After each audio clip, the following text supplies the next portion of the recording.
Welcome to the Law School Toolbox podcast. Today we're doing another in our Listen and Learn series. This one is covering adverse possession. Your Law School Toolbox hosts are Allison Monahan and Lee Burgess. That's me. We are here to demystify the law school and early legal career experience so you can be the best law student and lawyer you can be. We're the co-creators of the Law School Toolbox, the Bar Exam Toolbox, and the career-related website Career Dicta. Allison also runs the Girls Guide to Law School. If you enjoy the show, please leave a review on your favorite listening app. And if you have any questions, don't hesitate to reach out to us. You can reach us via the contact form on lawschooltoolbox.com, and we'd love to hear from you. And with that, let's get started.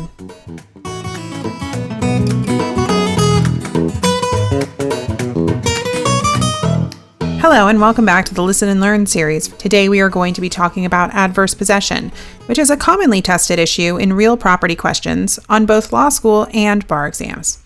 Adverse possession is a doctrine that allows a person who occupies property owned by another person to eventually acquire a valid title to that property, so long as certain requirements are met. Prior to law school, you may have heard of adverse possession colloquially, referred to as squatter's rights, because the doctrine often comes up in the context of a squatter claiming ownership of abandoned property. But it can also arise in other contexts, such as when a homeowner encroaches on a neighbor's land or a buyer takes possession of property with a defective title. As usual, let's start by going over the rule, which consists of several elements that must be met. Note that whether you see the rule written with 4, 5, or 6 elements, the substance is always the same. Here's the basic rule. Adverse possession allows someone in possession of land owned by another to acquire title to that land when the possession of the property is 1. Open and notorious, 2. Exclusive, 3. Actual, 4. Hostile and under a claim of right, 5. Continuous, and 6 for the statutory period. Now, this rule might seem pretty straightforward at first, but there's actually quite a bit to unpack. So let's go through the elements one by one, starting with open and notorious possession. Open and notorious possession is possession that would put an owner on notice of the adverse possession upon reasonable inspection of the land. In other words, the adverse possession must be reasonably obvious. The second element, exclusive possession, requires that the adverse possessor exclude others from possession as if they were the true owner. Now, that doesn't necessarily mean that others can't use the property. It simply means that the adverse possessor does not share control of the property with anyone else.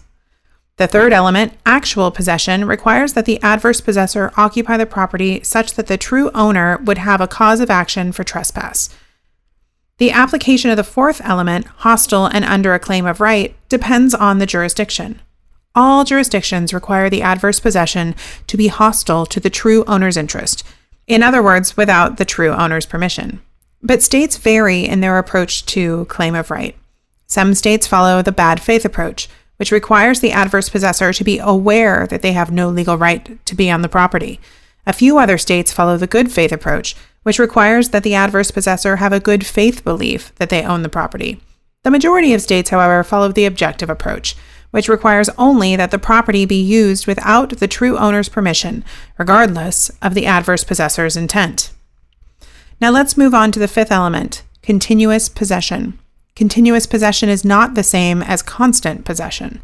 An adverse possessor does not need to maintain constant possession of the property, but any gaps in possession must be consistent with how the true owner would use the property. In determining how the true owner would use the property, courts consider the typical use of neighboring properties and the improvements made by the adverse possessor. For example, you might recall the case of Howard versus Kunto, in which part-year occupancy of a summer cabin was held sufficient for continuous occupancy, where all the neighboring cabins were summer-only use, and the adverse possessors made permanent improvements to the property. The sixth and final element requires that all the prior elements be met for the duration of the applicable statute of limitations. The statutory period varies by state and ranges from 3 to 40 years, with most falling within a period of 10 to 20 years. So that's it for the basic rule.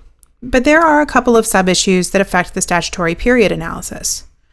The first sub-issue is tacking. Tacking allows adverse possessors in privity to aggregate their years spent possessing the property to meet the statutory period. Privity exists when the land is voluntarily transferred to another, for example, by deed or bequest. When addressing tacking, keep in mind that some courts disfavor allowing two trespassers to tack on policy grounds. The second sub-issue is tolling. If the true owner is disabled when the adverse possessor first trespasses on the land, the statute of limitations does not begin to run until the disability is removed. If, however, the disability occurs at some later time during the statutory period, the statute will not toll and will continue to run. All right, that covers our rules. So let's move on to our first hypo. This one was adapted from the July 2011 California bar exam. In 1975, Andy purchased a property called Blackacre. Blackacre consisted of a small white house on 10 acres in State X. In 1976, Andy moved overseas to take a new job, expecting to return in 5 years when his employment contract expired. In 1977, Beth moved to State X to attend State X University. One day, Beth was going on a walk when she came across Blackacre. Believing Blackacre to be abandoned, Beth moved in shortly after. Beth posted no trespassing signs across Blackacre, repainted the house blue, and hung a sign on the front lawn that said, Beth's Place. In 1981, Andy decided to continue at his job overseas and entered into a new 10-year employment contract. That same year, Beth graduated from State X University and decided to reside at Blackacre indefinitely. In 1991, Andy's contract expired and he returned to Blackacre. When he approached the house, Beth came out and yelled, "Get off my property or I'll call the police." Andy brought an action in State X to eject Beth. State X has a statute of limitations of 10 years for adverse possession. Is Andy likely to succeed on his claim? Okay, the first question specifically tells us we're dealing with adverse possession, so let's work through the elements. First, Beth's possession appears to have been open and notorious. We're told that Beth posted no trespassing signs on Blackacre, repainted the house blue, and hung a sign on the front lawn that said Beth's Place. Those actions would have certainly put Andy on notice of her possession, had he so much as walked by the property. Second, Beth's possession appears to have been exclusive. There are no facts to suggest that she shared control of the property with anyone, and she posted no trespassing signs, indicating her intent to exclude others from the property. Third, Beth maintained actual possession. She lived on the property as though it was her own, and Andy could have brought an action for trespass at any time.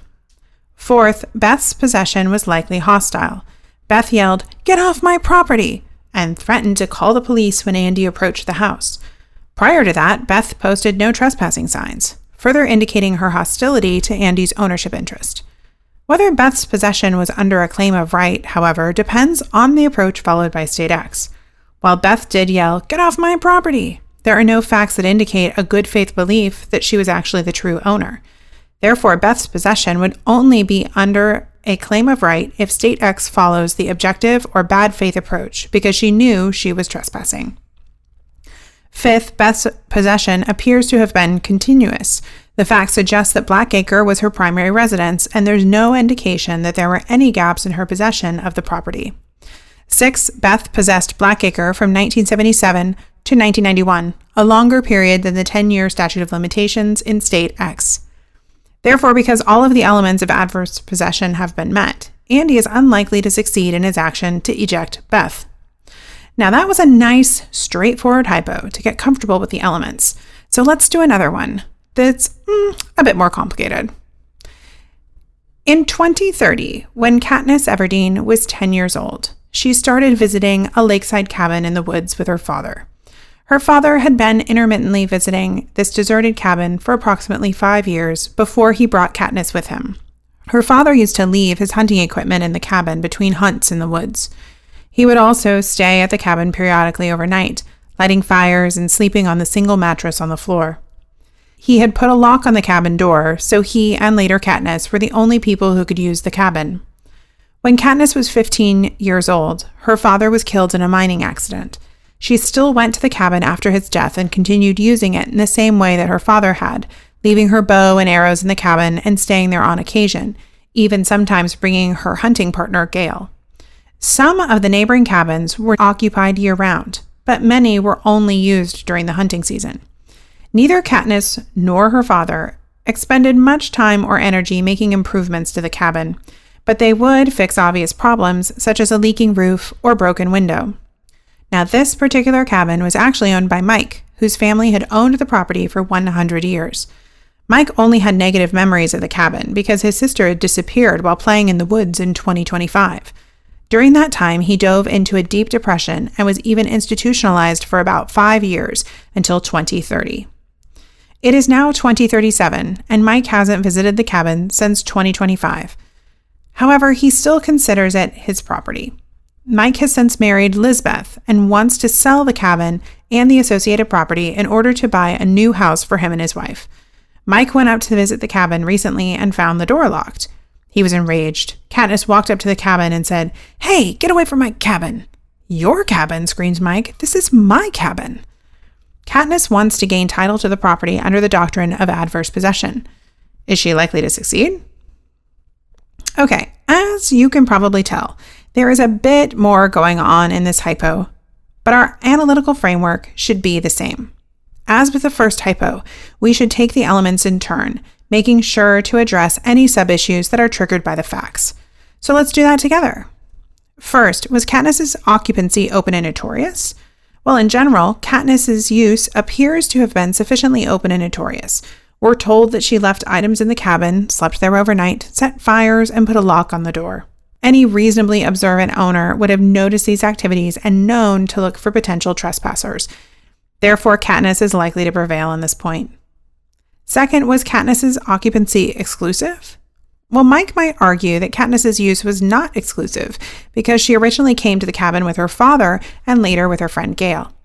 The test, however, is whether Katniss was sharing occupancy with Mike or with the public at large, not whether she invited the occasional guests. Here, Katniss locked the cabin and kept out unwanted visitors, only came with accompanied guests, and did not share occupancy with Mike or members of the public. Therefore, she will likely be able to show that her occupancy was sufficiently exclusive. Third, was Katniss's possession an actual trespass? Well, Katniss should have no problem satisfying this element because she visited the cabin regularly during the hunting season, stayed overnight, put a lock on the door, set fires, and so on. All of these activities that would be undertaken by an owner. Fourth, was Katniss's possession hostile under a claim of right? Well, her possession was clearly hostile because Mike confronted her when he saw her using the cabin, and both parties claimed ownership of the cabin. Prior to that, Katniss or her father had placed a lock on the door, clearly establishing her hostility to Mike's ownership interests by locking him out of his own cabin. With respect to claim of right, it is somewhat unclear from the facts whether Katniss believed she had inherited the cabin from her father, or whether she knew he was squatting in the cabin. In either case, her possession would likely satisfy the claim of right requirement in most jurisdictions. Fifth, was Katniss's occupancy continuous? Well, the primary issue here is that Katniss only used the cabin part of the year, as a hunting cabin during the hunting season. Therefore, Mike would likely argue that her occupancy was not sufficiently continuous because it wasn't year-round. Nevertheless, Katniss is likely to prevail under Howard v. Kunto. We're told that some of the neighboring cabins were used year-round, but others were used only during the hunting season. While this is a closer call than in Howard, where all of the cabins were summer-only use, the court is likely to hold that Katniss's use was typical of the area and therefore sufficiently continuous. Now, similarly, while Katniss made fewer improvements than in Howard, she did perform routine maintenance and fixed broken windows and leaks. Given the relatively minimal requirements of a functioning hunting cabin, which doesn't require fancy permanent improvements, performing such maintenance is likely sufficient to establish ongoing occupancy.